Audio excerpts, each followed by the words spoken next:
Paramashivoham. Om Nithyananda Paramashivoham. Om Nithyananda Paramashivoham. Om Nithyananda Paramashivoham. Om Nithyananda Paramashivoham. Om Nithyananda Paramashivoham. Om Nithyananda Paramashivoham. Om Nithyananda Paramashivoham. Om Nithyananda Paramashivoham. One number is right. On the right side, Nithyanandam, to all the participants. Okay. And I request all of you to post your answers for that Swamiji revealed for all of you. Okay. See someone has posted. Fatima, Nithyananda, Fatima, nice to see you. Using for the beauty products, good for inflammation and urine infections. Okay, hair loss. I see also mosquito against. Okay, I also see mosquitoes against mosquito bites. Okay, that's great. How about the rest of the participants? Makari, what did song to show for you, ma?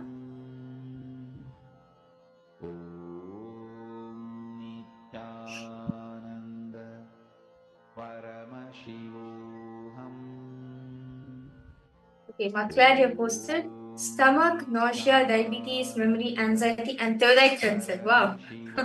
You saw this herb as a third eye cleanser herb. That's nice. How about for you, ma Grazina? Ma Priyatras Rupini? Hello. I'm pretty good. My stomach is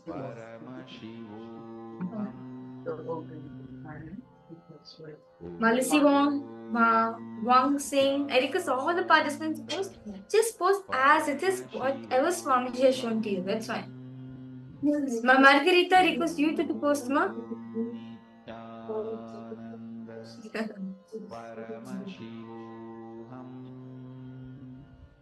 Yeah. Okay. How about for you, ma Teresa, ma Basdi, ma Yoga and Rupini? See, so many participants logged in. Because all of you to post whatever Swamiji showed you. Yes, Nithyanandam, ma Marpa. Can I request all participants, please come on camera? Okay. Paramashivoham. Okay. The current one is Nithyananda Paramashivoham. mine. Om Nithyananda Paramashivoham. Om Nithyananda Paramashivoham. Tell them to all participants that because all the people post whatever Swamiji is showing to you. Nithyananda Paramashivoham. Yes, Nithyananda Marva, it's nice to see you too. That's nice. Om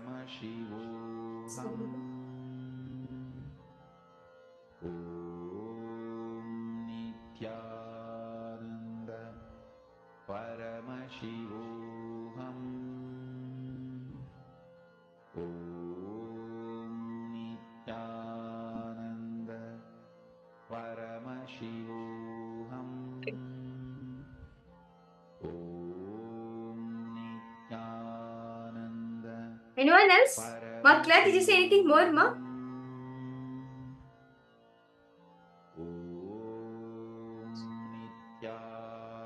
No. Okay, no problem. That's fine. Okay.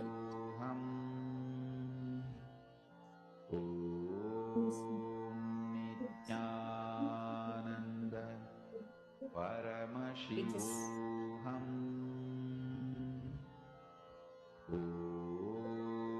Nithyananda Paramashivoham. Okay. So, let me now reveal the answers for all the participants. Paramashivoham Nithyananda Paramashivoham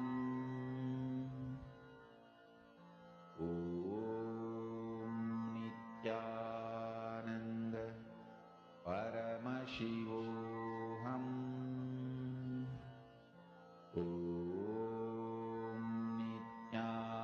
Nithyananda Paramashivoham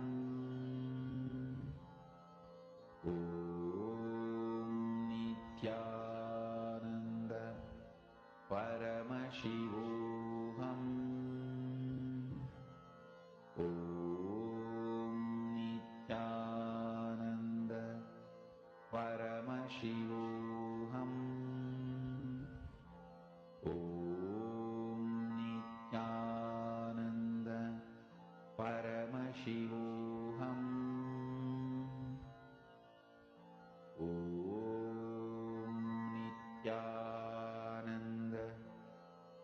Paramashivoham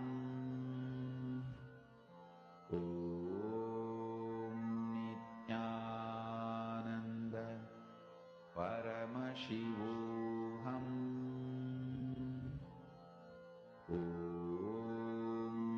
Nithyananda Paramashivoham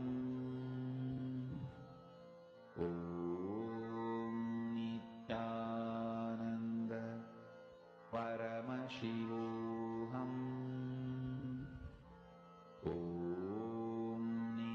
Nithyananda Paramashivoham Nithyananda Paramashivoham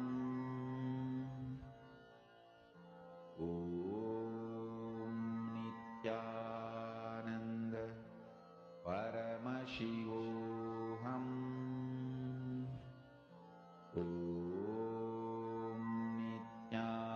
Nithyananda Paramashivoham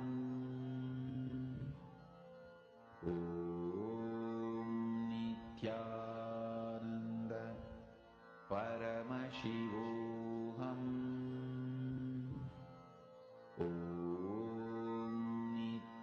Nithyananda Paramashivoham Nithyananda Paramashivoham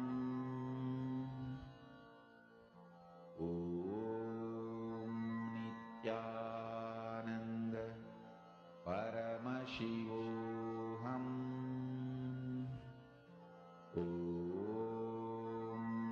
Nithyananda Paramashivoham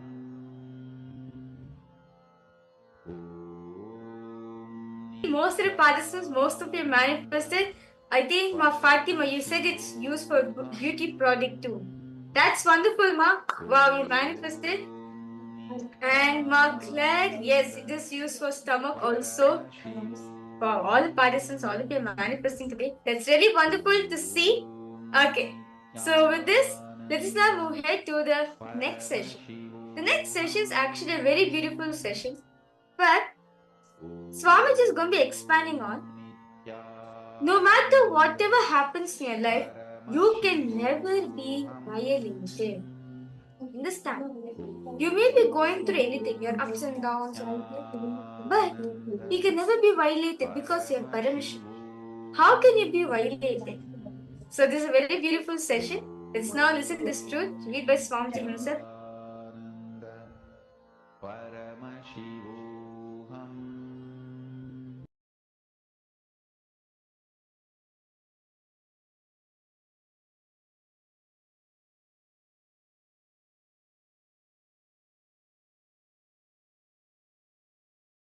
Please understand, this is one of the important lesson you need to learn.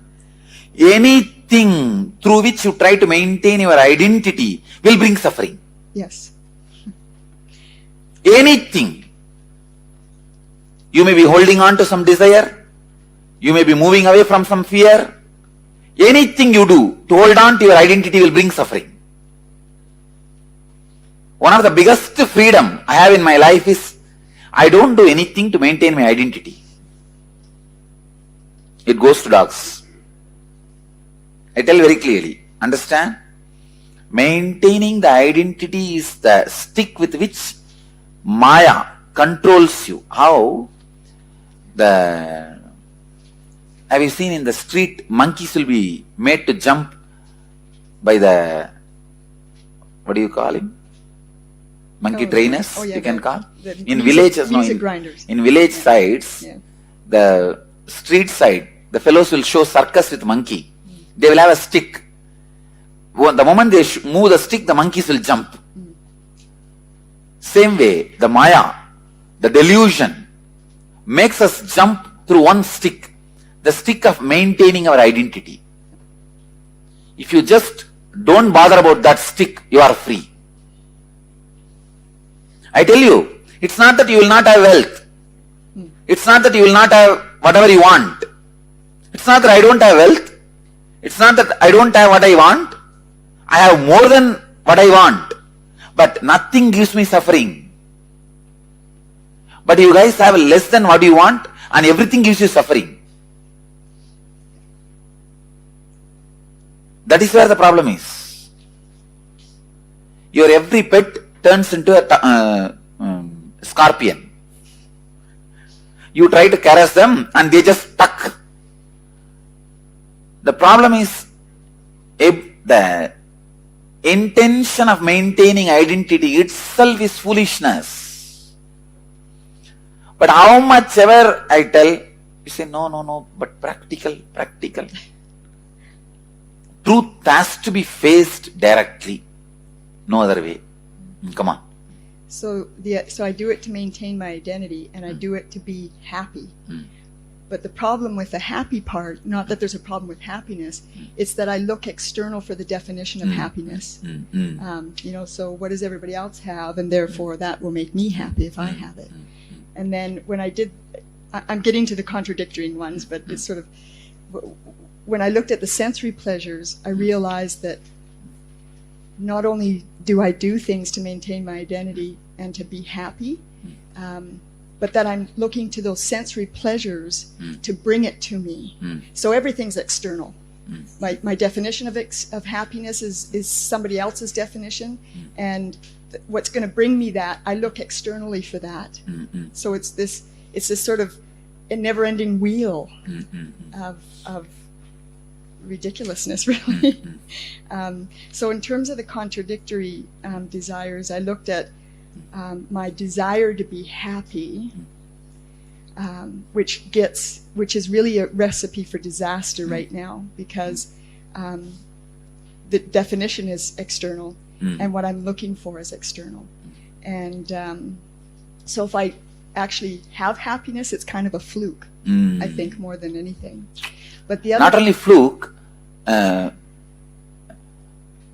not only it is temporary, even in temporary it is temporary. Yeah. You understand? Ephemeral of ephemeral. See, temporary also as something like at least temporary time. Even in temporary, it does not have the temporariness. Let me give you the example. Temporary happiness. Alright, every day at least 10 minutes it should come to me. Then I can call it as temporary in the 24 hours. Even the 10 minutes is not permanent 10 minutes. Actually, you don't suffer because of situations. 90% of your suffering, I can say 99% of your suffering is when you are thinking about the situations. When you are thinking about the situations, you suffer, not during the situations. The emotional and mental level pain is the result of the constant judgment growing inside you. The emotional imbalance can deeply affect the body. For example, Monday morning, when you feel intense resistance to go to work or school, it can manifest as pain, diseases in the body. There is something called Monday morning blow-ups in the West. Monday morning is the time maximum number of cardiac arrests happens. People die just because of their resistance to school and work. Can you imagine?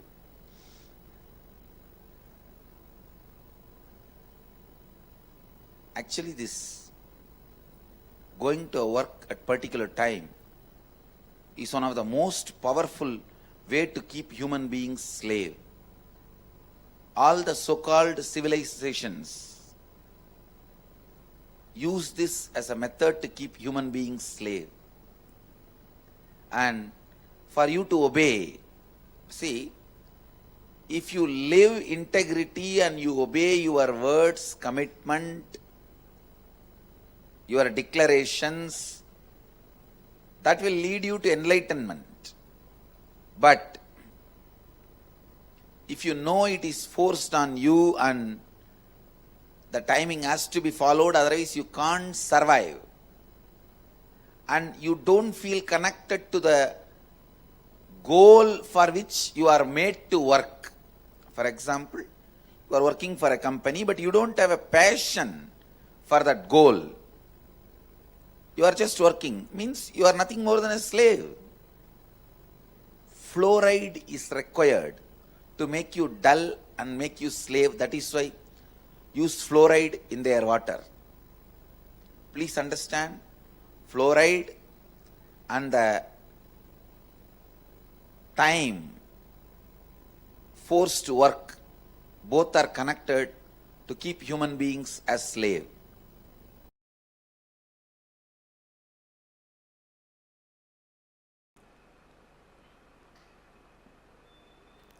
Go into the depths of completion,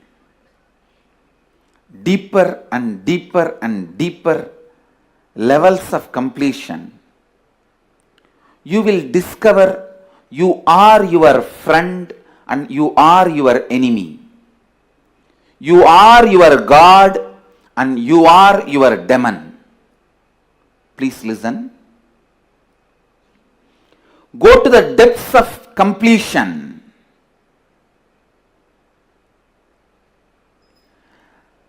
When you come to the subtle layers of the deepest layers of your incompletions, it's almost like a small movements inside the earth's plateaus causes a huge earthquake on the surface of the earth and causes tsunami and damage. But the root cause is just a small movement in the earth plates, the deeper level. If you get into your system, your being, and do more and more and more completion, you will also touch the space, the source of earthquake and tsunami.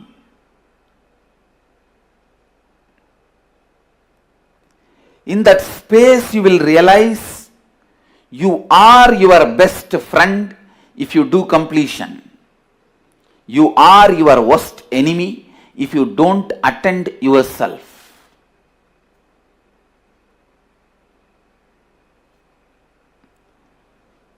You are your God if you complete with yourself.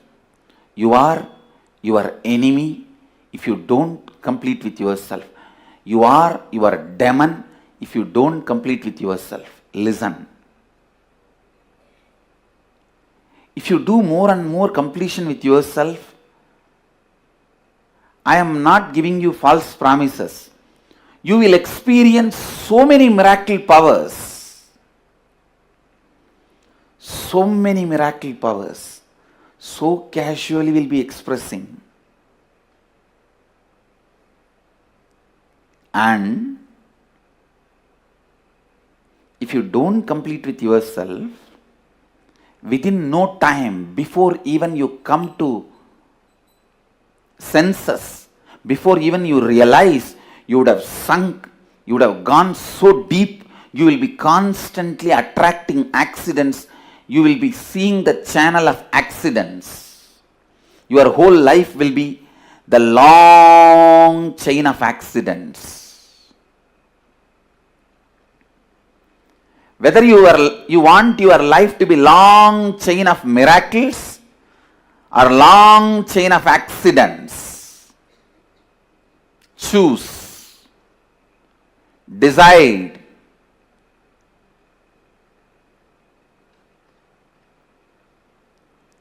Whether you want your life to be long chain of accidents or whether you want your life to be long chain of miracles, choose. And I tell you, within a month of regular completion, you will realize how you yourself cherish so many things which you want to give up. How you yourself celebrate your ignorance. Find out the reason why you celebrate your ignorance, irresponsibility.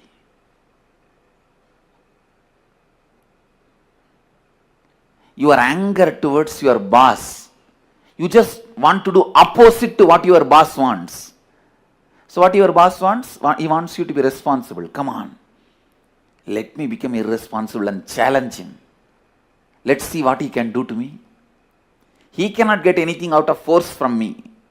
But fool, by this decision you destroy your possibility.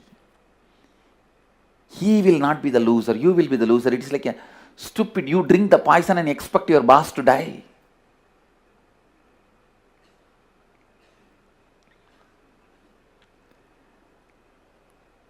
Your anger towards your father decides you never to take any responsibility or involvement into the life. Your anger towards your mother. Look in. It is those subtle incompletions. And I tell you, the most stupid belief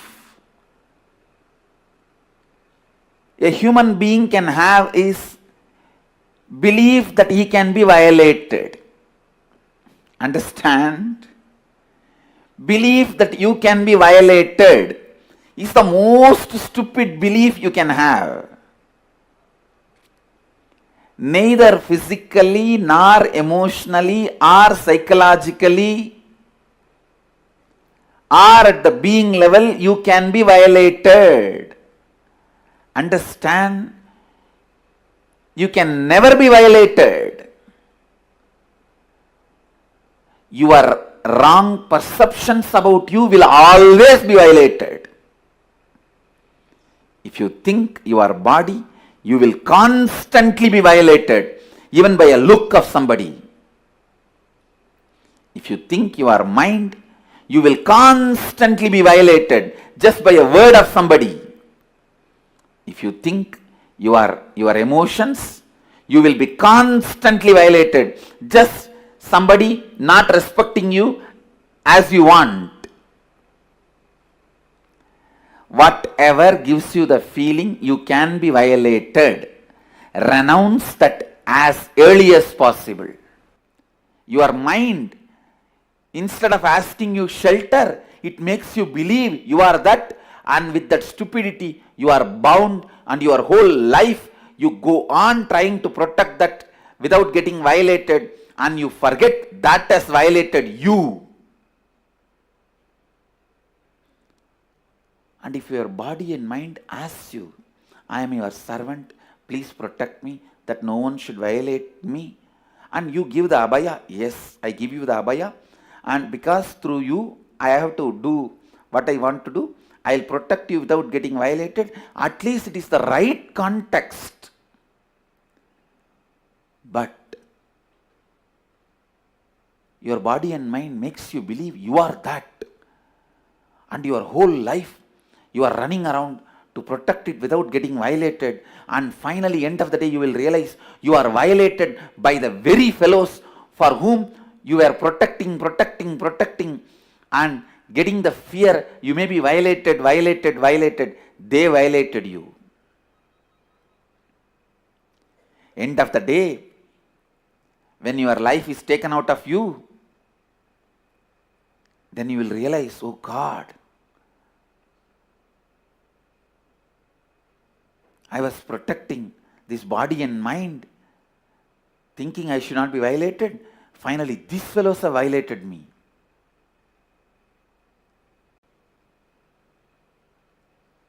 You can never be violated.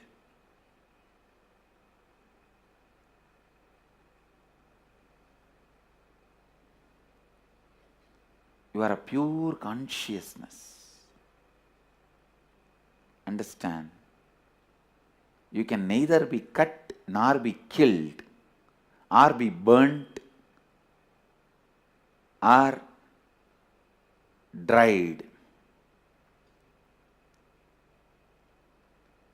And I tell you, if you create your whole nervous system with this one clarity, I can never be violated, what a power you will radiate to God. What an energy you guys will radiate. I wanted all our disciples to go to the tallest towers and mountains near your place, stand on the top and shout to the world, you can't be violated. Whatever makes you believe you can be violated is stupid. I really feel like Ramanuja today. That's what Ramanuja did. When he got that click, that Ashtakshari, the 8-lettered name of Vishnu, Bhagavan, when that is repeated, immediately that enlightenment is experienced, he could not control himself. He got onto the temple tower and said, my Guru has told me not to give this mantra to anyone and everyone, but I am telling you guys, all of you come and learn this mantra. You can immediately get the enlightenment and Vaikuntha. Take it. What happens to me, don't worry.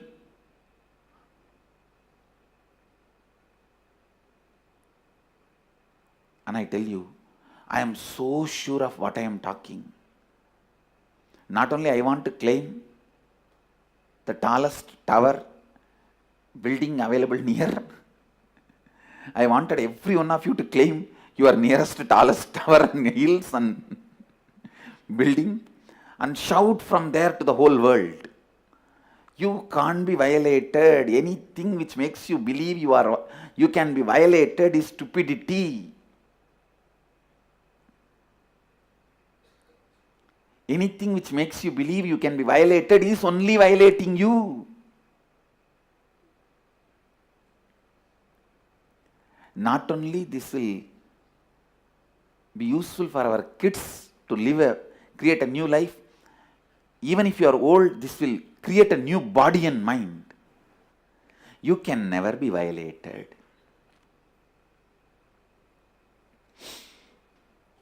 You can never be violated.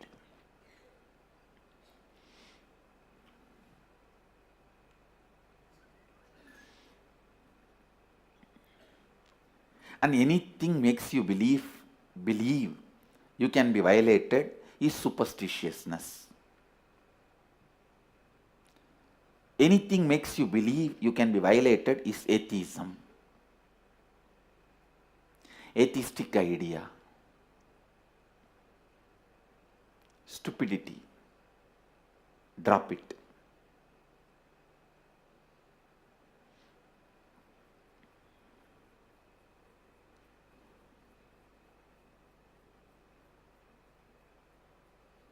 I bless you all and request Mahakala Bhairava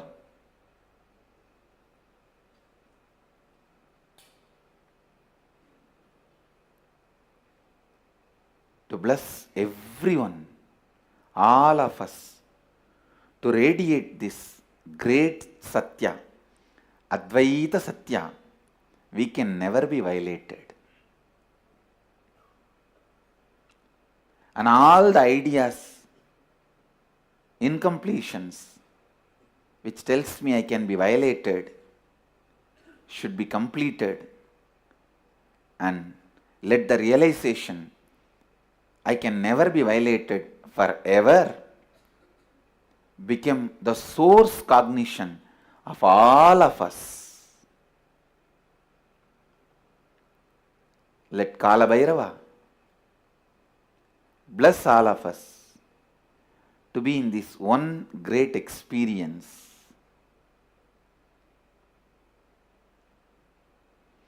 Don't carry this thought, oh, like this many completion I have done, nothing works for me. No. Every time when you do new process, the completion level increases. Just the tipping point. Who knows? Today's completion can be tipping point. The 51%. So have that clarity, courage, confidence, and do completion. Experience, I cannot be violated. First, listen to this very carefully. Who and how you are being to yourself is the source, and that is exactly the way you behave with others, you are being to others. See, you are double-edged sword. I should say all side you are edged sword. The words you use towards others is the exact words you will use towards yourself.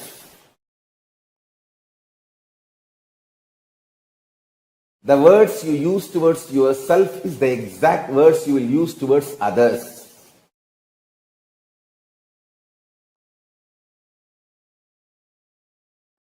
Be very, very, very clear.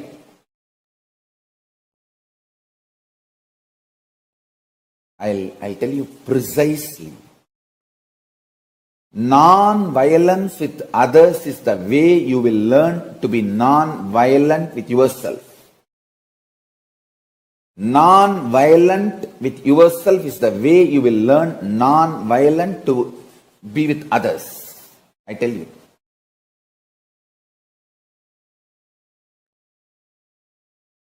Once my Guru Raghupati Yogi, he told somebody to do fasting.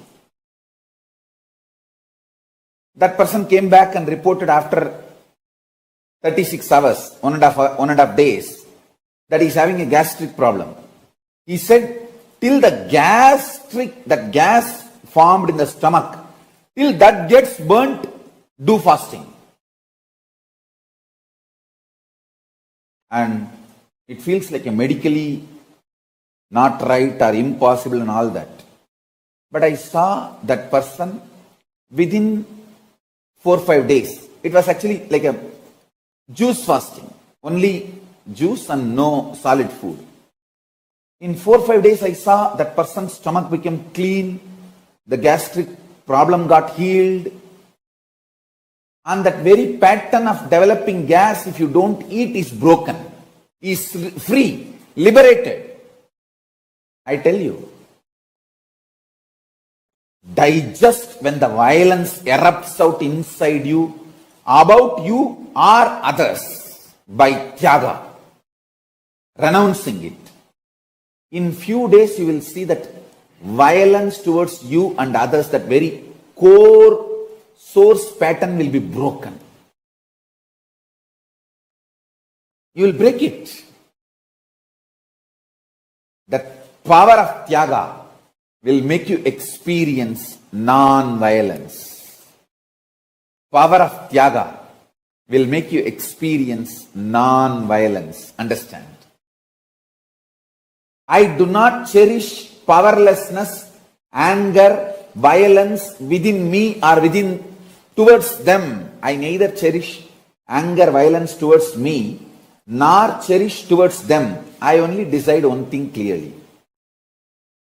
I will continue to do Tyaga, and I will go on, be honest and integrated and contribute whatever I can to the world. And I tell you, because of that, continuously I am having breakthroughs. Next. Paramashiva is manifesting. I tell you. First time when I was attacked and that small ashram given to me by my gurus, when that was snatched away from me, if I got agitated, angry, violent, reacted, my whole life would have gone just in that rut. You would not have even heard my name. Either I would have been successful in that war and got that ashram back, or I would have lost it. In both the ways, I would not have crossed beyond that ashram. It's a small half-an-acre property in Thiruvannamalai, but a lot of sacred sentiment because my gurus gave me. Anyhow, whatever it is, if I got into the violent fight which they expected I will get in, see, they really expected I will get into the fight with them, then either they will push me to do legal fight. If I have entered a legal fight, it will take 50 years in India to get any civil case solved. So 50 years it will be in the hang, and 50 years I have to be sitting there, possession. Only then the 50th year end, I will get legally ordered that property belongs to me. Or if I enter into some agitated reactionary assumptions based action, illegal fight, then either they will be in jail or I will be in jail but the whole thing would have been a mess. So understand, if I got into the rut, the trap they laid, either way, I would have been the loser. Even if I win the property after 50 years, what is the use? My whole life would have gone stuck with them and doing that whole legal rut and holding the position. Instead, I decided, what is intelligence here? Tyaga. I am neither going to have violence within me, nor going to cherish violence towards them. I am not going to decide anything with that feeling I am cheated, exploited. Let me contribute what I need to contribute to the world. Understand? If you understand this one truth, you can master all the life energies. Please understand. If you can master your life energies, you will master your destiny. Not just internally, even externally. You can play over everything around you. Mastering your life energy is the fundamental principle for any success. Without mastering the life energy, any success you taste or you think you taste is accidental, or unknowingly you have mastered one or two life energies. Because of that success has happened. Listen carefully. All success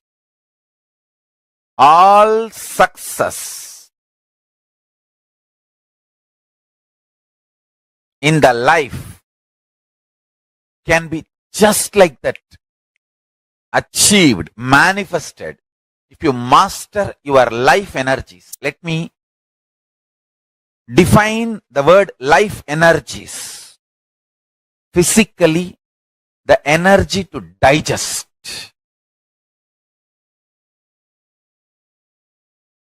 Psychologically, energy to tolerate. Emotionally, energy to sacrifice. Understand? All these are directly connected to Manipuraga. All these three. Energy to digest whatever you eat. Energy to tolerate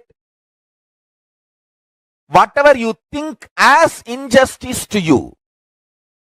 Please understand, in the whole life, there is nothing called right, wrong, good, bad. You can be the king of the world and continue to feel there is so much injustice done against you. You can be homeless street beggar and feel that world is revering you, honoring you, showering too much on you. The internal experience of the life energy has nothing to do with external happenings, but the internal life energy can manifest and change the external situations. Stand. A man who is homeless street beggar feels grateful to life, does not continue to remain as beggar. If he chooses to remain as a beggar, he is no more a beggar.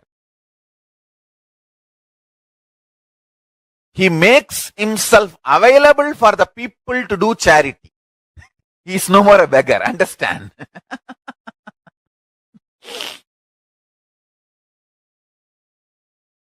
Listen carefully. The essence of what I am trying to convey is mastering the life energies.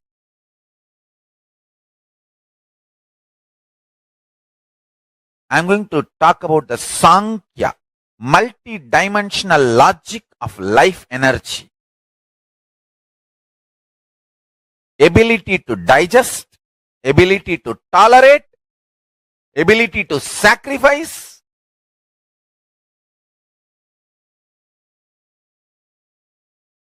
ability to visualize consciously, ability to verbalize consciously, ability to hold your life energy balanced, powerful in your body. Understand?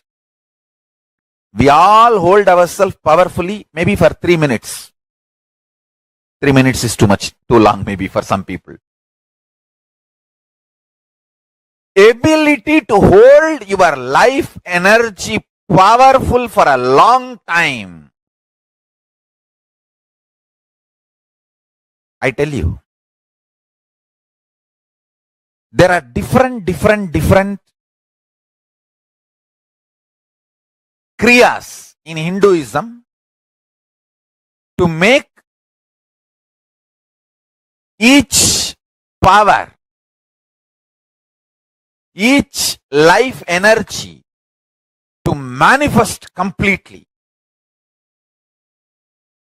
For example, if you sit and chant Bhagavad Gita, the life energy in your stomach, the ability to digest and ability to tolerate and ability to sacrifice will be kindled like anything. The same Bhagavad Gita chanting.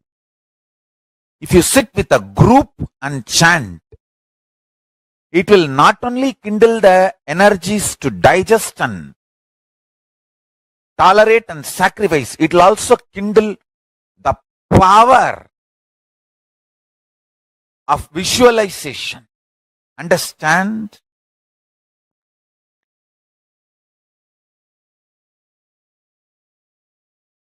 Each kriya in Hindu tradition is designed to help you master life energies. And everyday puja is like your own reserve bank for life energies. Atma Linga is like your governor's signature.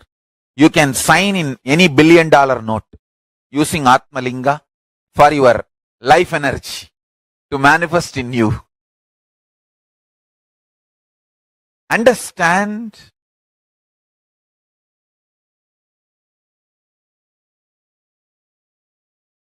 Long rituals are not useless or unnecessary as a modern brainwashed Hindu thinks. Long rituals are the most powerful method, science, kriya,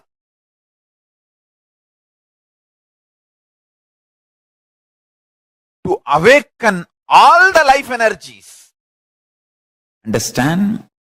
If you manifest one power of moving the matter through consciousness, that power comes along with you when you cross Swargaloka, Tapoloka, till you reach Kailasa. But the currency you make spending your whole life will not even come the moment you cross Bhuloka. What Bhuloka? Even if you cross from one country to another country, it becomes useless. You have to do all that conversion. What do you call that process?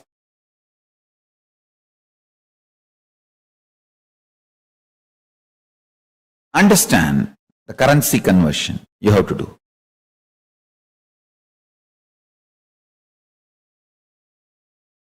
But conscious resources, I tell you,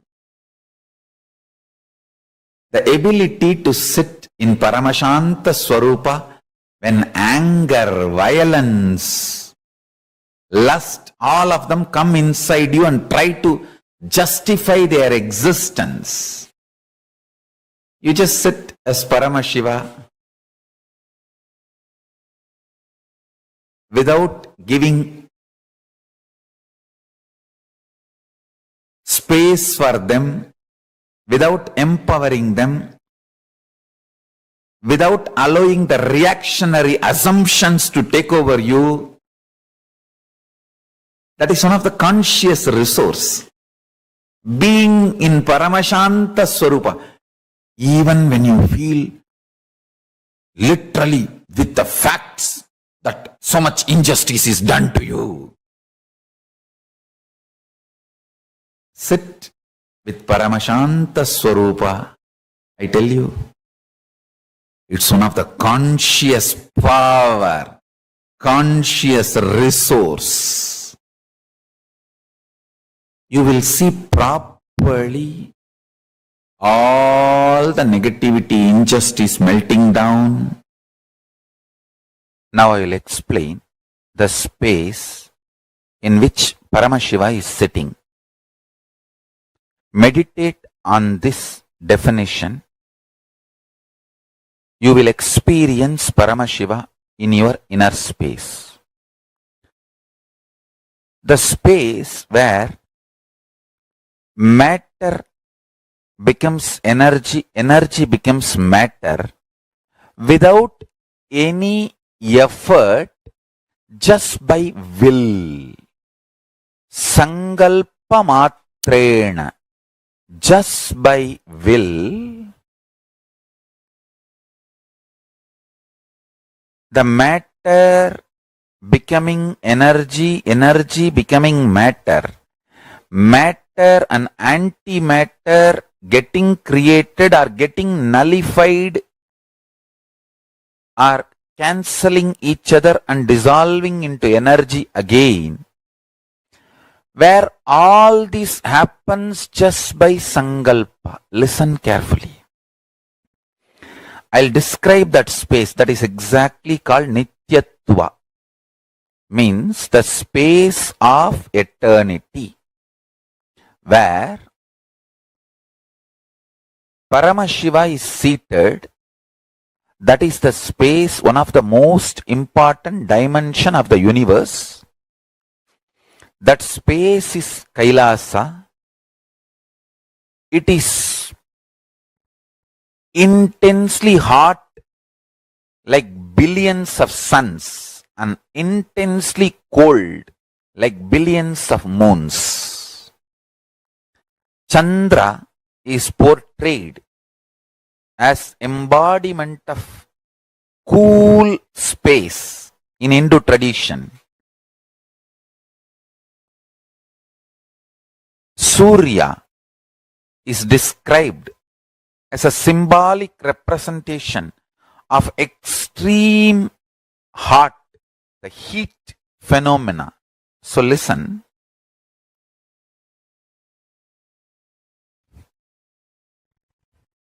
Koti Surya, crores of sun's heat. Koti Chandra, crores of moon's coolness.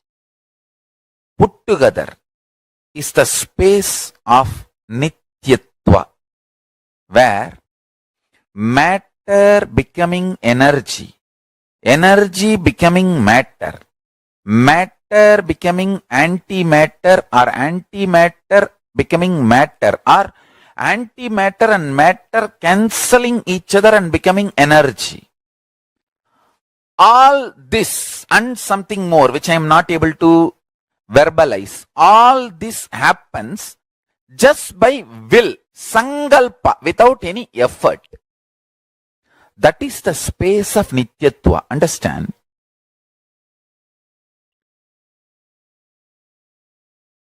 You may ask, what am I going to gain by knowing about this Nityatva? Please understand, what you believe as the foundation of life matters.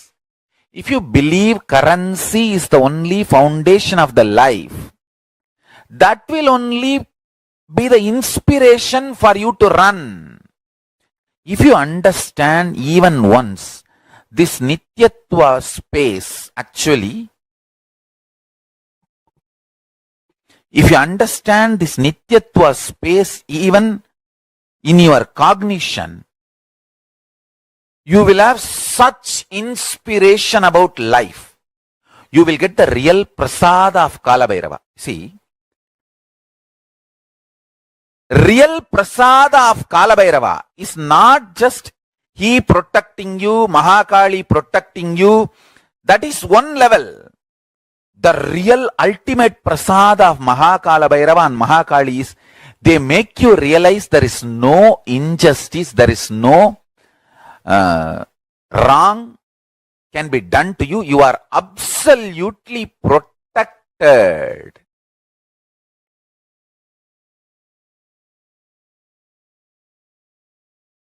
I tell you, the biggest boon Mahakalabhairava and Mahakali has given me is they made me realize I am at their feet and I am protected forever. No injustice can be done, either in the past or present or future. There cannot be any injustice. They are there in me, with me. This is the greatest blessing I received from them. See, they are also, Mahakalabhairava and Mahakali are protecting me, but internally they have given me this strength, extreme powerfulness, I tell you. That is the greatest blessing you can receive from Mahakalabhairava and Mahakali. You can check whether you have a Mahakali's blessings or not. When you have Mahakalabhairava, Mahakali's blessings, first thing they will make you feel, experience, you cannot be violated. You are protected forever.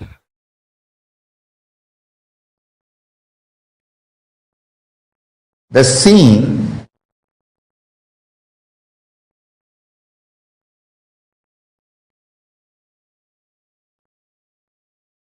is always seen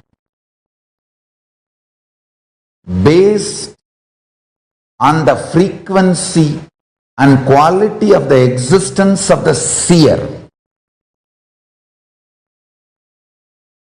Seen is always seen based on the quality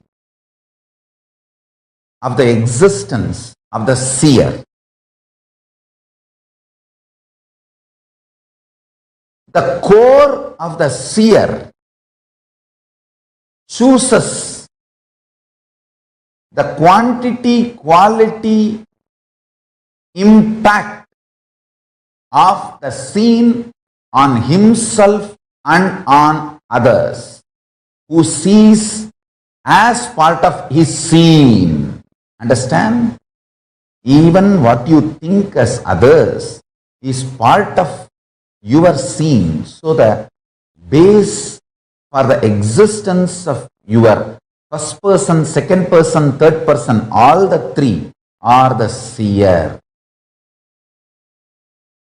So do not try to make the seen absolutely independent of the seer by dissolving the responsibility of the seer and the impact of the seer on the seen, whether first person, second person or third person.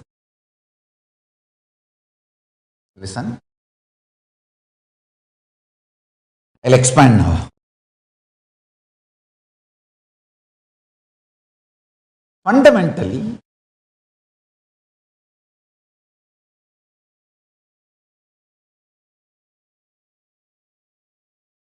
you try to establish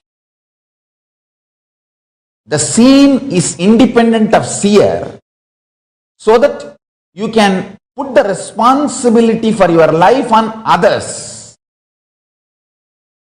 When you realize the truth that seer is responsible for the seen, you need to work, alter, transform, evolve. That's too much of work. You can always say, oh, no. You can always find some false reason why external reasons are responsible, not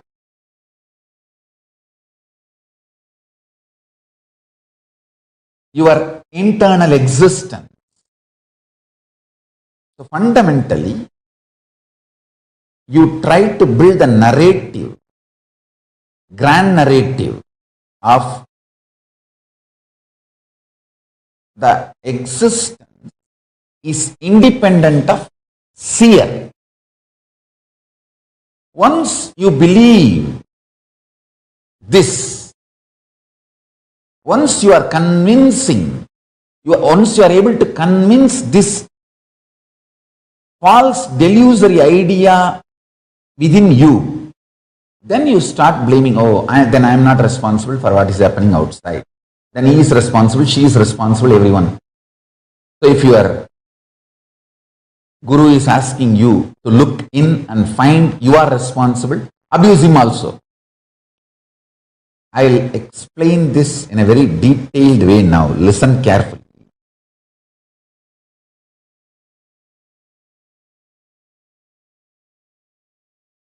The fundamental delusion is you casually start believing that the seen is absolutely independent of the seer, which is false.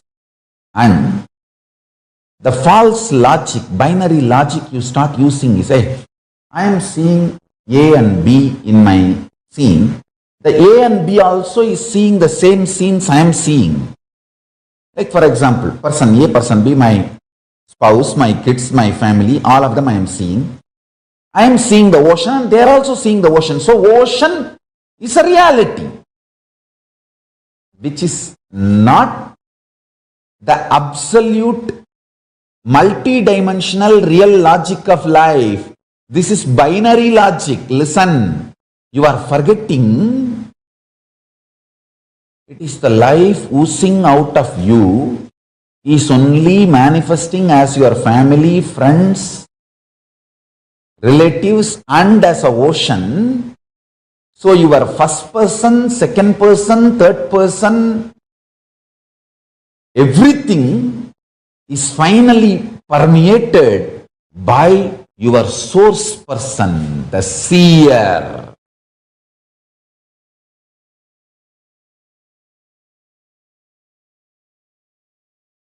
First person, second person, third person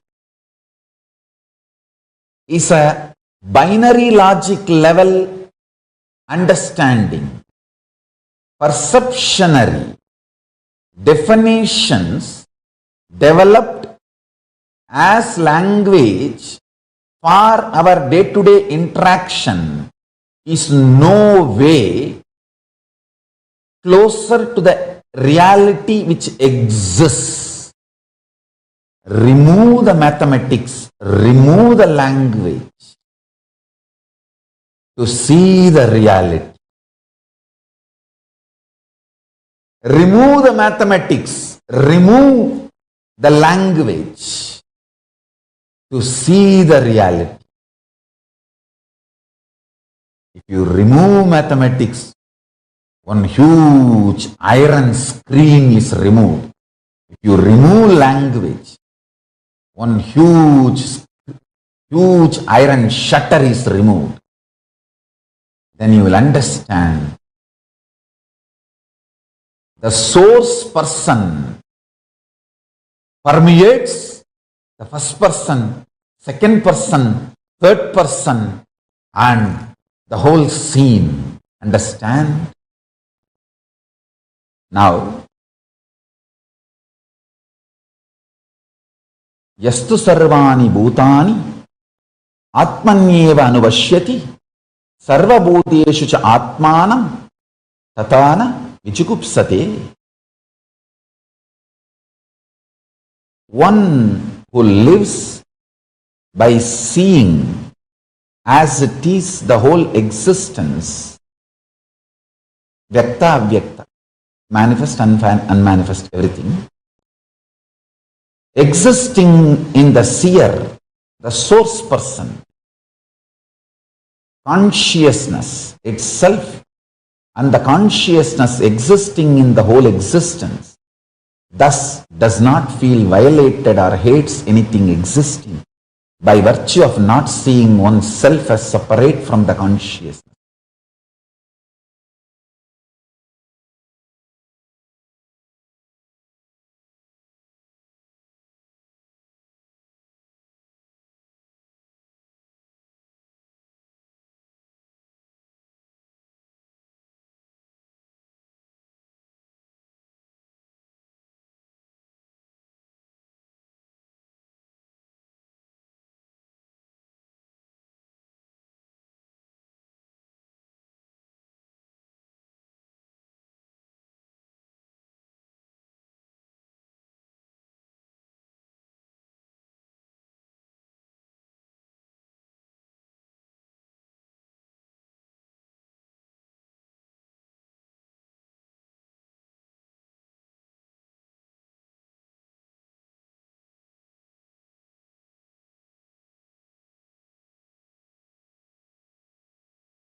Nithyananda.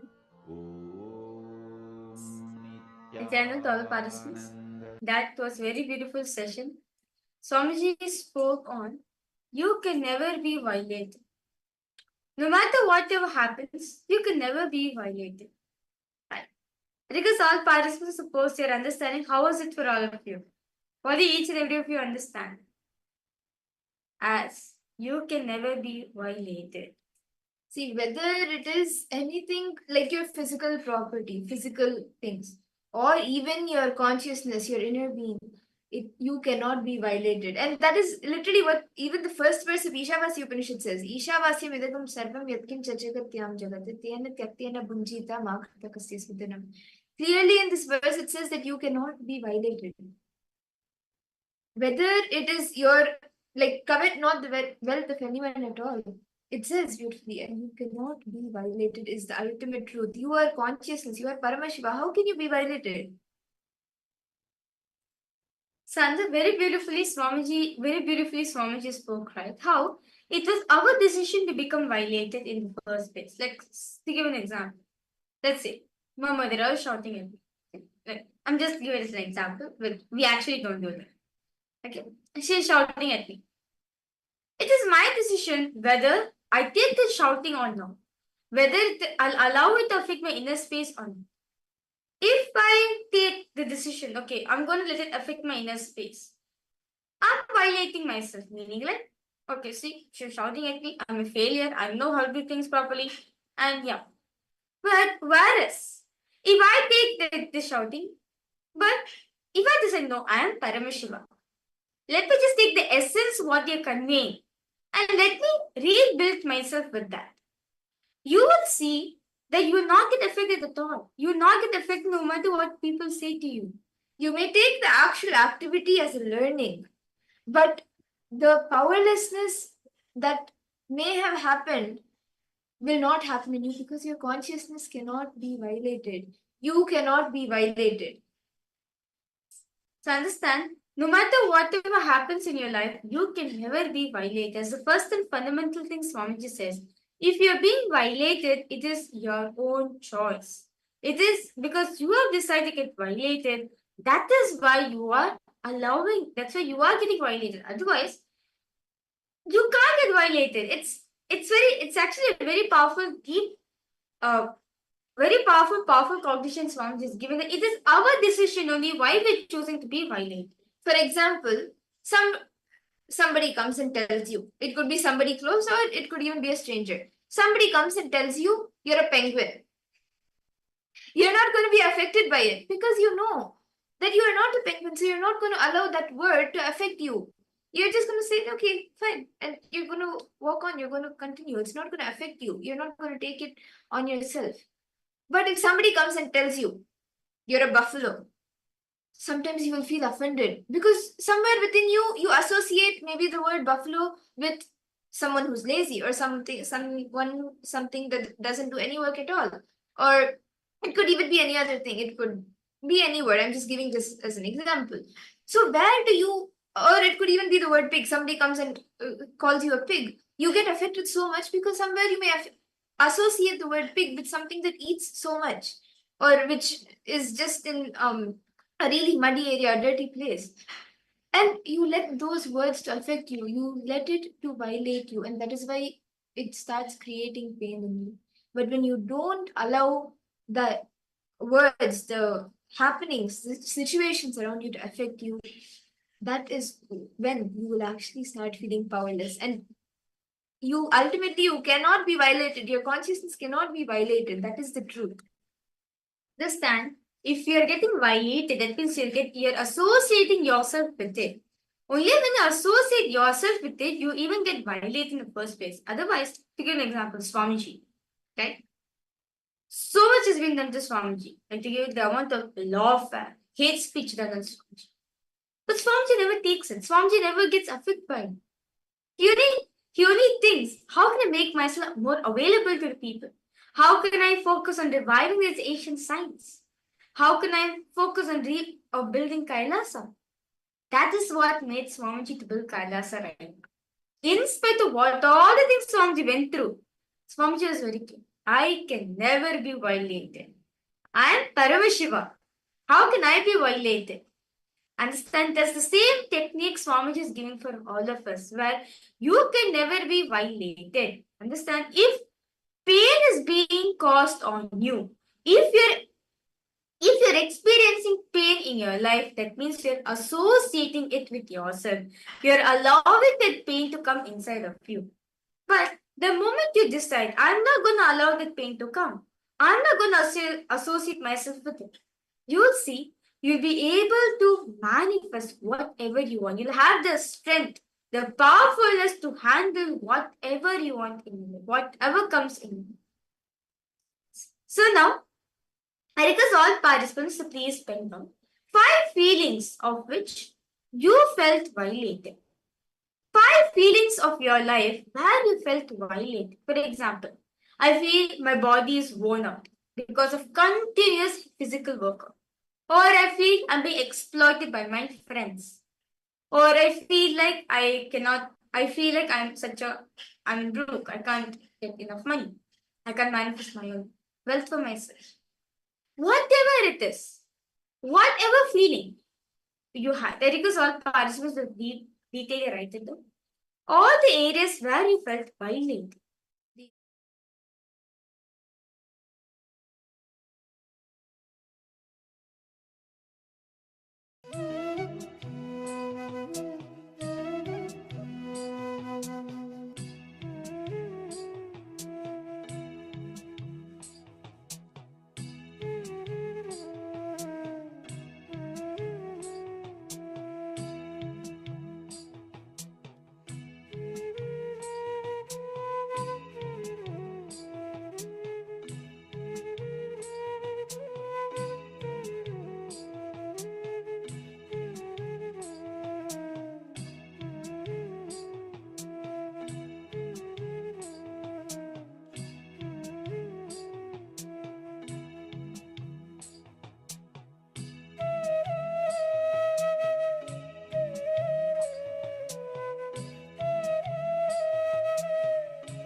things, 5 times when you felt violated in your life.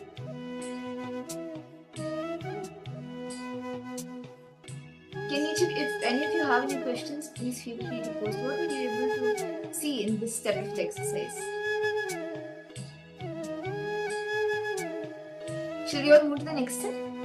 I request now, from the cognition of I am Paramashiva, from the cognition that I am Paramashiva, which is the ultimate truth, do the below exercise. The next, you can do this small internalization exercise. That if your body makes you believe you can be violated, just drop that idea. For example, tell your body now, get out of me. If you are going to tell me I can be violated, it is you. Who are you? Who are you to violate me?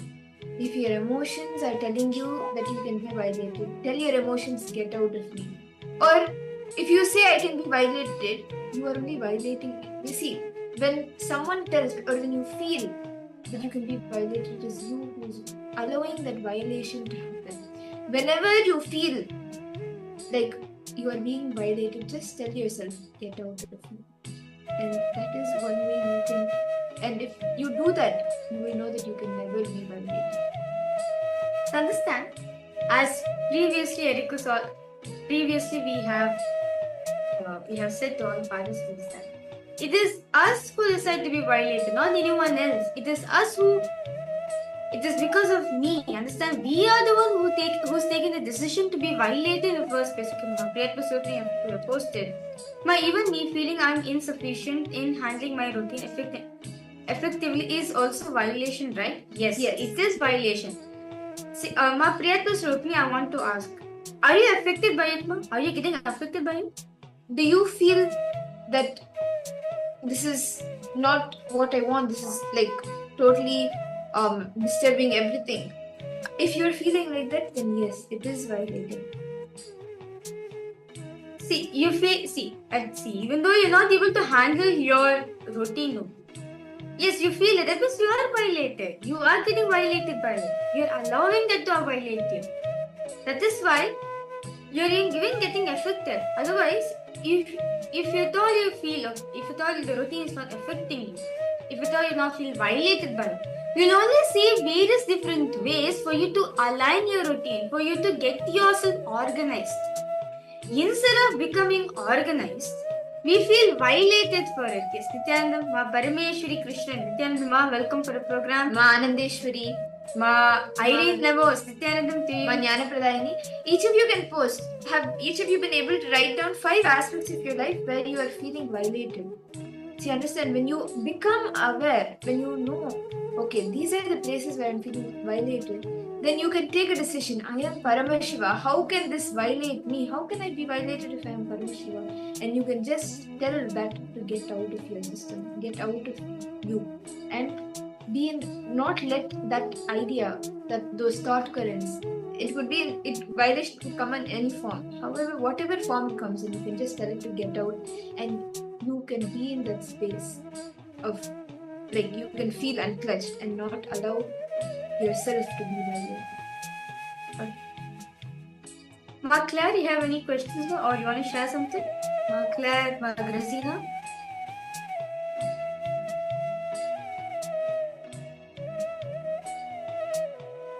No. Okay, so far good.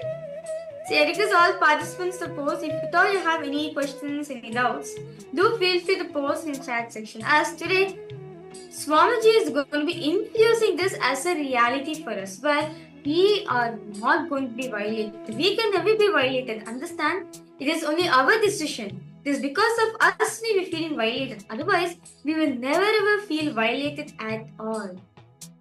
So, let us now look at each of the problems where you feel violated. Each of the patterns where you feel violated, right? Now, from the angle, now deal with it. Let us all deal with it together. See, if you don't deal with it now, later on it will be too late for you. You'll be suffering with it. But you already suffered enough. So it is time to deal with it now. Very beautifully Swamiji said. It's either now or never. It's either now or never. If you choose now to complete, let's complete now. Others never will be able to complete with it. So all the places which you have written down that you are feeling violated, just now sit from the cognition. I am Paramashiva, and just tell I cannot be violated because I am Paramashiva, and just tell that thought current that is you feel you are being violated with to get out of your system. Just tell it to leave you. Can I request each of you to do?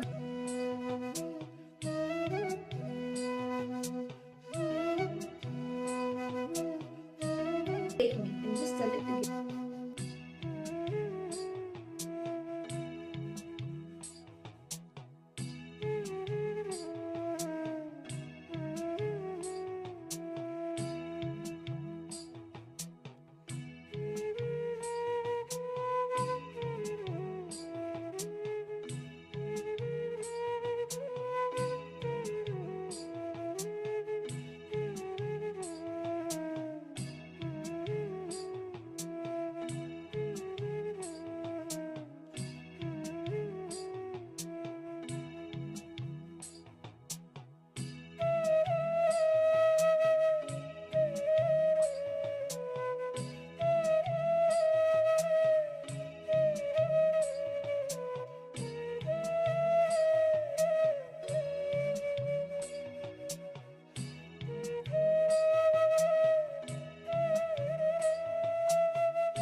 I hope each of you have been able to, from the cognition that I am Paramashiva, just tell all the cognitions, thought currents that make you feel that you're violated to get out of your system. Now, can I request each of you that from the cognition that everything is my mirror, everything is a reflection of me. I mirror everything that is mirrored by me because I exist in everything. From this cognition, for example, I'll just give an example. Cognize that I am also somewhere trying to prove my friend wrong. That is actually also violence. So drop this violence. Now, with that cognition, drop any of the thought currents where you are feeling violated. Understand? Life around you, everything around you is a reflection of you. Okay? Swamiji says, life is a big mirror. Life is a very big mirror. It is transparent by itself. Understand? Life is very transparent. Whatever cognitions you carry within yourself, that same thing will manifest with it. That same thing will happen outside of you. So understand, life is a mirror. It is a reflection. See, let's say, let's say, okay, I'm not here. It's the mirror. Okay, and Ma Madra is, let's say, Ma Madra is angry at someone. Okay, and even when she is getting angry, understand, she is only getting angry at her reflection. Because other person is a reflection of her. That's it. We are a mirror of each other. This very beautiful process Swamiji has given for all the participants. This happened during 2009-8, those years. And Swamiji had this program called the Ananda Yogam. It's like a 3 months program where all the youngsters will come to Swamiji and so they can get trained into sannyas. Okay. So one of the steps Swamiji will give them to make them understand that life is a mirror, life is a reflection of you is each and every single one will wear a mirror. They'll wear a mirror within themselves. Okay, they'll wear a mirror. If at all, let's say, both of us are wearing a mirror, okay? If I'm getting angry at who? At my reflection in the mirror. Understand? I'm getting angry at my own reflection in the mirror. Not Ma Madhura. She is a reflection of me. I'm getting angry at my own reflection. How many of you are understanding this? See, when somebody comes and tells you, when your friend comes and tells you that, or tries proving you wrong, try seeing where you are trying to prove them wrong or where you are trying to prove yourself wrong.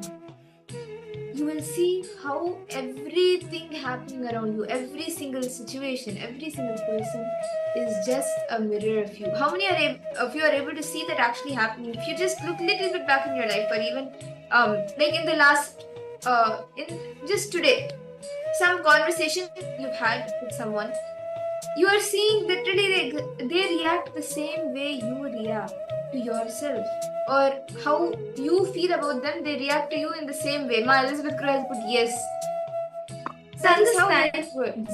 So it is a reflection. So if I'm getting angry at, who am I getting angry at? I'm getting angry at my own reflection. So life is a reflection. Life is a big mirror where you reflect whatever you want. See, 100% the other person may not match what you are feeling, what you are going through, or what patterns you are having. But what you are getting, what is triggering you to react to them in that way is the same pattern. For to continue the example that Ma Viraja gave to all of us. When Ma Viraja is shouting at me or is arguing with me, it may not be that me and her have the same patterns or have the same things, the same issues, but the reason for which is triggering her to argue with me is the part that is within her that is reflecting in me, which is, it is only that one component, only that one pattern that reflects. Are each of you understanding? So all participants catching. Any questions, any doubts, do feel free to post in the chat section. So understand, we are a mirror of each other. Life is a reflection. So how you react with it? If you're getting angry at life, who are you getting angry at? It's your own reflection, not anyone else. Understand? People around you are just a reflection of you. You are a mirror for them same way they are a mirror for you. Just imagine you're getting angry at the mirror. Wouldn't you laugh at us? Wouldn't it be funny? Same, that is how life is. You are getting violated because the mirror is real. That reflection is real. That reflection is someone else. But understand, that is not it is. Understand, life is the reflection of you. Okay, my prayer to Supreme posted. Understand, each time listening to these truths gives understanding in depth. That's very wonderful. Yes, and that is why actually we need to do Vakyathasas, Jivathasas, so we can internalize these truths more and more deeper. Because every time, actually, even till today, every time you listen to a satsang, even if you have listened to it 100 times, the next time you listen to it, you'll get another click. And it's the same thing with any of the books that Swamiji has written. You may have read the entire book, every single story, every single page. But every time you read the same thing again and again, you will get a click. You will get a new click. You will understand it more deeper. Okay, Ma Anandeshwari have asked. I was served by men. They were very abusive. How they complete. Ma Anandeshwari, I completely understand now what you're going through. Is it the past incident which has happened earlier?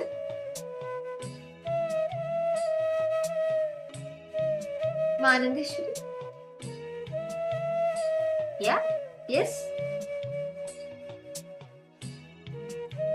Is it the past incident which has happened?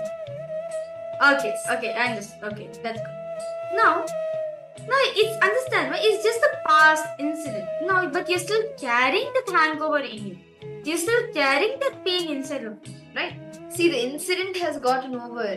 People, whoever was there in the incident, have gone. You have come to where you are, and the other person would have gone to where he is, and everyone related to the situation would be in their own different parts, wherever continuing what their work. But the pain associated with that incident is remaining in you, and the only way to break free from that is completion, by reliving it and relieving it. And that is precisely what we are doing today. How to break free from the pain and suffering that we are holding on to. Incidents we have got, like whatever incidents that created pain in us would have gone by and passed. Okay, but the pain remains in us, and that is what we are completing with today. And Swamiji will bless all of us to be relieved from that pain. Okay, see, Manandeshwari, you're asking specifically how do I complete it. Okay. Now, Manandeshwari, this is Manandeshwari. I request all participants, you too also can apply this technique within yourself. Take one incident now. Take that incident where you felt the incident which is sharing with me. Take that incident, okay? Now, sit and relive that incident again and again. Don't see it as a second person or a first person point of view. No. See it from the third person's point of view. Imagine you and one more person are fighting with each other, and I'm watching the scene. What will the third person will see? He will see both the sides, right? He will see what was happening there. Now see that incident as a third person's point of view. Many times in life, we always associate ourselves with the first person or the second person, but never with the third person. But if you associate yourself with the third person, you will see this whole game of life is just a manifestation of me. It is a reflection of what I want to do. Many times, actually, I would like to share my own experience on this. Like, many times I would have conflicts with my mom. Like, it's just some misunderstanding we have about each other. It's just some misunderstanding. So, for a while, okay, I'll be like really upset with her. Then after I go, then I'm like, okay. Then I sit with Swamiji's Atmamurti. I'm like, whenever I feel powerless or anything, I know for a fact Swamiji is there for me. So I go towards Swamiji's Atmamurti because it's the only place where I feel comfortable. So I go to Swamiji's Atmamurti and I say, Swamiji, this is the thing which happened. This is what I felt, but this is what she said. First, I say everything from my point of view. Okay? I feel that I am right. I want justice for it. How come she can speak to me like that? And all this thing I'll be saying to Swamiji. But after a few minutes, right, I'll analyze the situation. I just sit in front of Swamiji and analyze the situation one by one. Okay, how did we start this conversation? Okay, what did they say to her which triggered to her? This exact word which triggered to her. Okay, because she got triggered with this, she said this statement to me. Now she has triggered me, this word is led up to be like this. Now then both of us are angry with each other and both of us have left each other and gone. There's no competition now. I see this whole scenario as a third person's point of view. Then I realized, oh my god, my mom is a reflection of me. I am the one who's deciding her to be triggered. Same way, she is the one who's deciding me to get triggered. We both are a reflection of each other. Because we feel, okay, let me make the other person triggered by saying this word. You say it, and naturally the other person will feel triggered. So this is what Swamiji meant by life is a mirror. Whatever you feel inside yourself will directly get mirrored outside. Because you exist everywhere. You not just exist in this body alone, but you exist in every single one, every single being. Yes? So all participants understanding? Are each of you understanding? How every single situation in your life that happens, every single person that comes to your life, every single person who comes converses with you, whether it is your relatives, whether it is your friends, whether it is anyone in the society, everyone is a reflection of you. Can I request each of you now that from that cognition that everything is my mirror, I mirror everything that is mirrored by me because I exist in everything. From this cognition, drop all the cognitions of feeling violated. Because see, ultimately it is you who decides to get violated by something that your own reflection is telling you or your own reflection is doing to you. Right? So drop that feeling of feeling violated from the cognition that everything is my own mirror. Please take a few minutes.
Yes.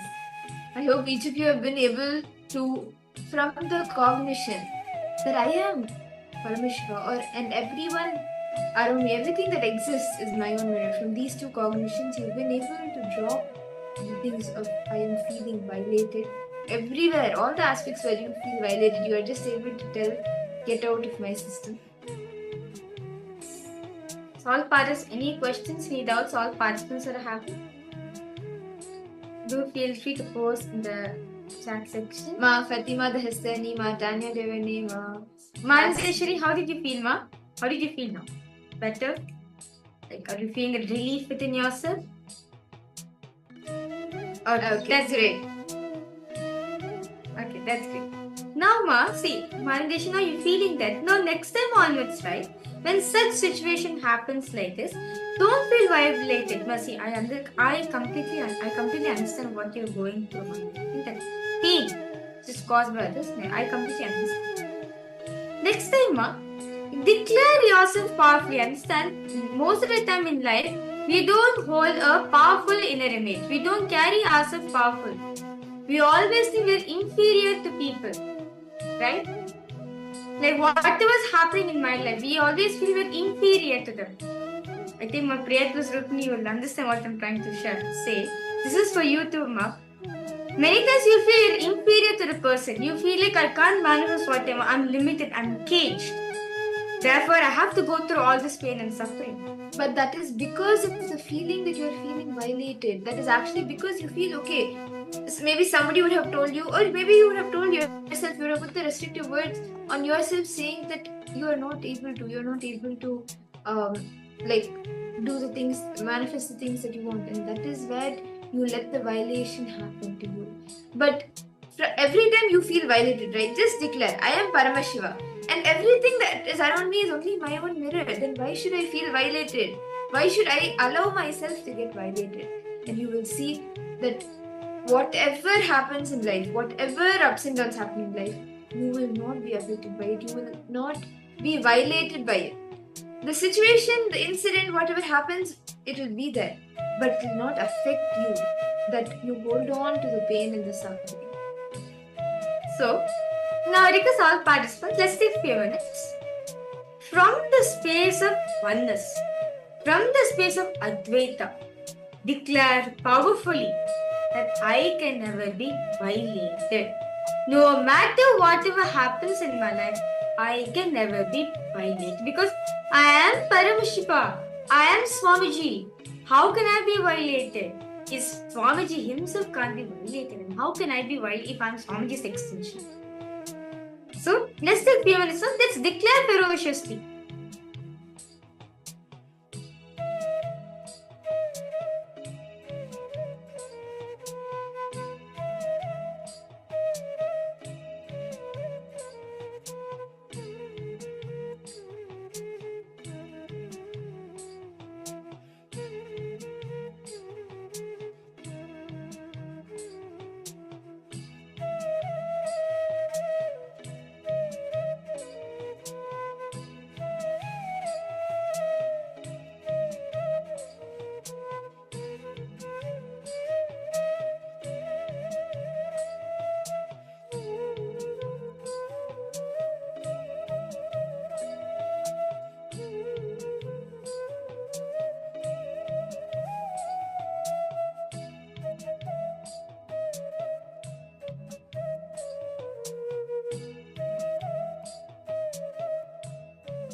I hope each of you have been able to take a strong Sankalpa, a strong declaration from the space of Advaita that I can never be violated. Nothing can violate me. I am Paramashiva, I am Swamiji, his very own extension.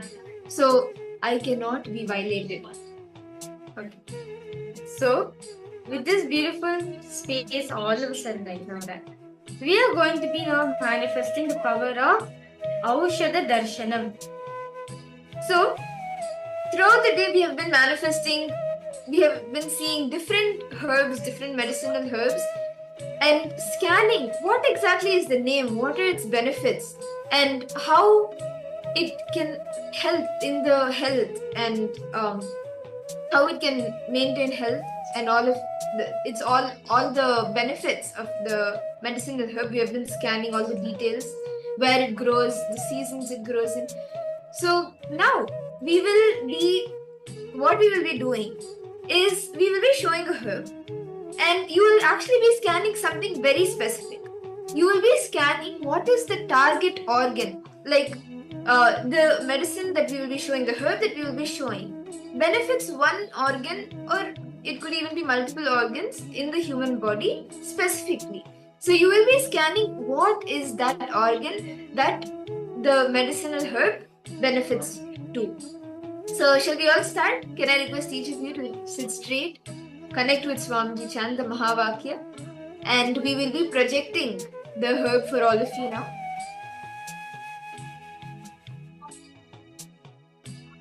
Please sit straight.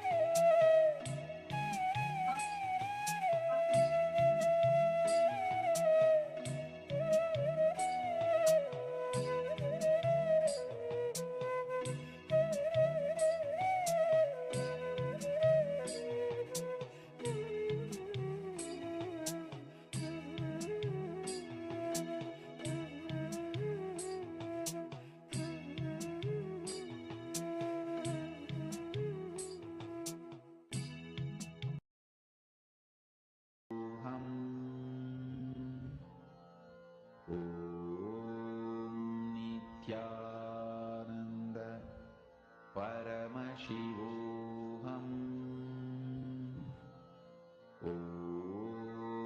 Nithyananda Paramashivoham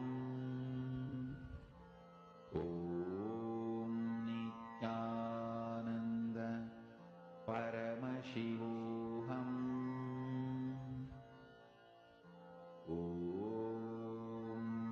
Nithyananda Paramashivoham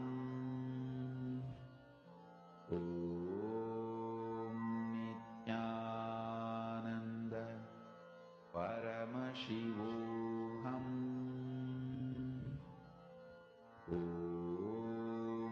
Nithyananda Paramashivoham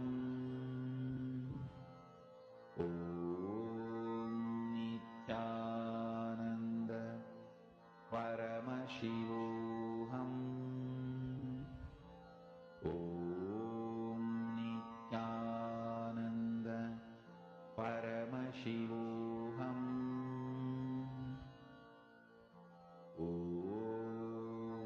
Nithyananda Paramashivoham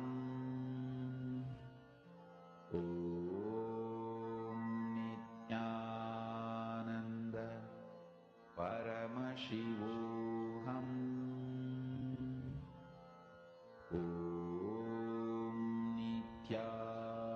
Nithyananda Paramashivoham Nithyananda Paramashivoham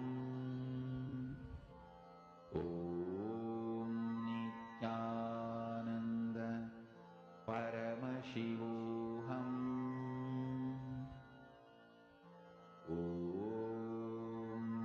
Nithyananda Paramashivoham Nithyananda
Nithyananda Paramashivoham Om Nithyananda Paramashivoham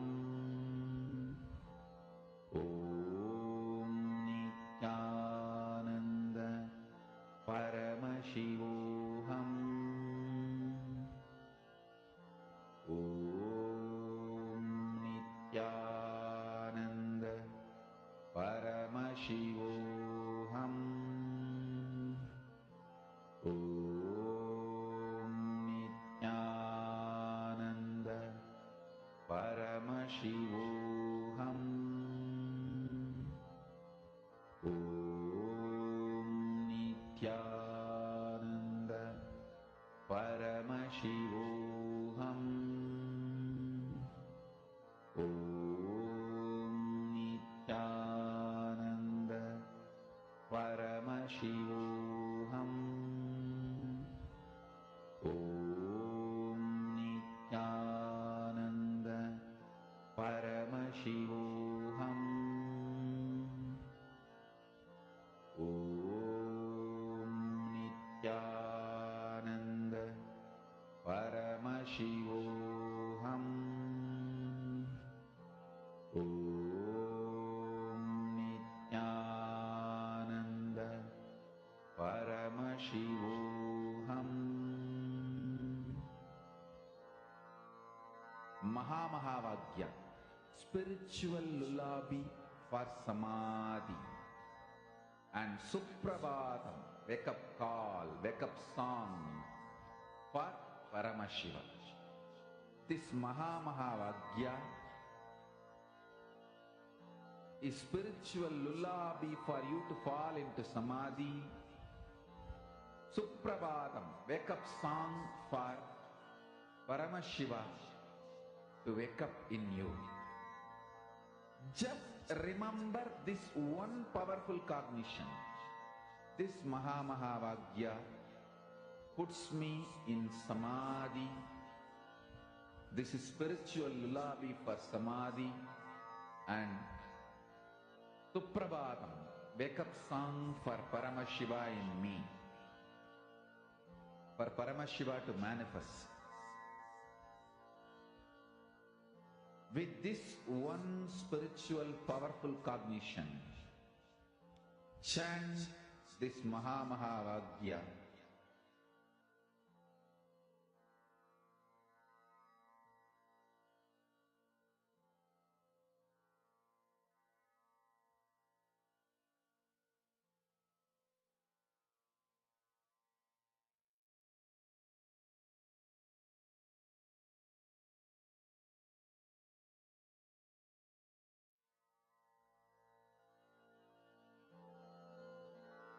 Mahamahavagya, spiritual lullaby for samadhi, and Suprabhatam, wake up call, wake up song for Paramashiva, for Paramashiva to manifest. With this one spiritual powerful cognition, chant this Mahamahavagya. Om Nithyananda Paramashivoham Om Nithyananda Paramashivoham Om Nithyananda Paramashivoham Om Nithyananda Paramashivoham Om Nithyananda Paramashivoham Om Nithyananda Paramashivoham Om Nithyananda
Nithyananda?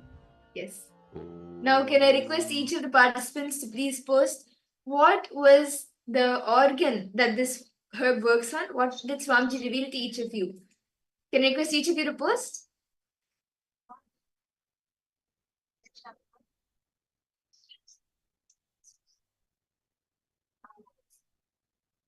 Request all participants to post your answers.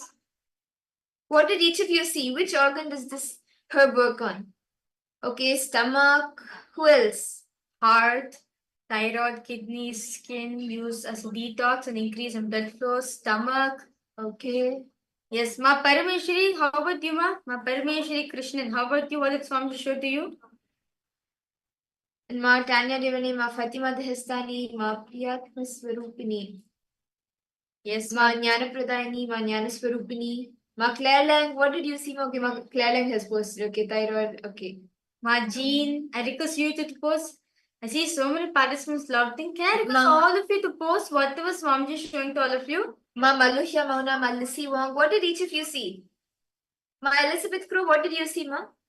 Ma Stregonia.